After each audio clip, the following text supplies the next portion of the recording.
Revenue శాఖ రద్దు చేస్తారన్న ప్రచారంతో ఆ శాఖ ఉద్యోగులు ఆందోళనలకు సిద్దమయ్యారు. ఎవరో ఒకరిద్దరు చేసిన అవినీతికి అందరినీ బాధ్యులను చేయడం ఏంటని ప్రశ్నిస్తున్నారు.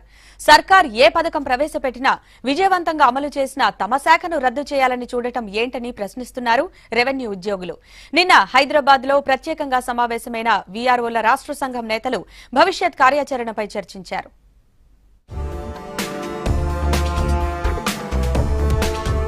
లోక్సభ ఎన్నికల తర్వాత రెవెన్యూ శాఖలో కీలక సంస్కరణలు ఉంటాయన్న సీఎం కేసీఆర్ కామెంట్స్ ఉద్యోగుల్లో తీవ్ర చర్చకు దారితీశాయి. దీనిపై భవిష్యత్ కార్యాచరణకు సిద్దమవుతున్నారు వీఆర్ఓలు.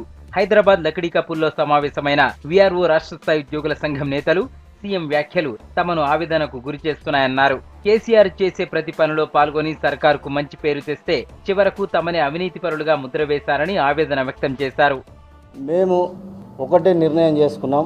ఈ రాష్ట్రంలో 2-3 రోజుల నుంచి వస్తున్నటువంటి పరిణామాల దృష్ట్యా ఈ రెవెన్యూ శాఖను కాపాడుకోవడంతో పాటు రైతులకు ఇబ్బంది లేకుండా, భూ యజమానులకు ఇబ్బంది లేకుండా మేము పని చేయడానికి సిద్ధంగా ఉన్నాం. మీరు ఇంకా ఎన్ని చట్టాలు తెచ్చినా, ఎన్ని సంస్కరణలు తెచ్చినా మేము ఇంకా పని చేయడానికి మేము సిద్ధంగా ఉన్నాం.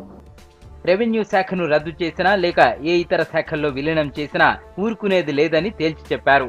వీఆర్ఓ అనే ఉద్యోగి పాస్ పుస్తకం, రైతు బంధు చెక్కు కూడా ఇవ్వమన్నారు. ప్రాథమిక రిపోర్టు మాత్రమే రాసి ఎంఆర్ఓకు ఇస్తారన్నారు. సీఎంకి గ్రౌండ్ వాస్తవాలు చెప్పకుండా ఉన్నతాధికారులు తప్పుడు రిపోర్ట్ ఇస్తున్నారన్నారు.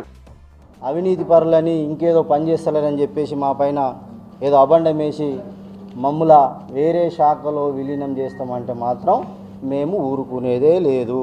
మమ్మల్ని అర్థం చేసుకోండి, మా ఆవేదన అర్థం చేసుకోండి. 93% మేము క్లియర్ చేసినాం. 7% వివాదాస్పదమైన భూములు ఉన్నాయి. ఆ భూములను అడ్డం పెట్టుకొని మమ్మల్ని అవినీతి పరవడం అనేది మాత్రం చాలా బాధాకరణం. 11 తారీఖు తర్వాత అన్ని రెవెన్యూ సంఘాలు మేమంతా మరొక్కసారి సమావేశమై భవిష్యత్ కార్యాచరణ అనేది ఆ రోజు ప్రకటిస్తాం. ఈ నెల 11 తర్వాత మరోసారి రెవెన్యూ ఉద్యోగులంతా సమావేశమై భవిష్యత్ కార్యాచరణ ప్రకటిస్తామన్నారు. అన్ని సంఘాలను ఏకం చేస్తామన్నారు.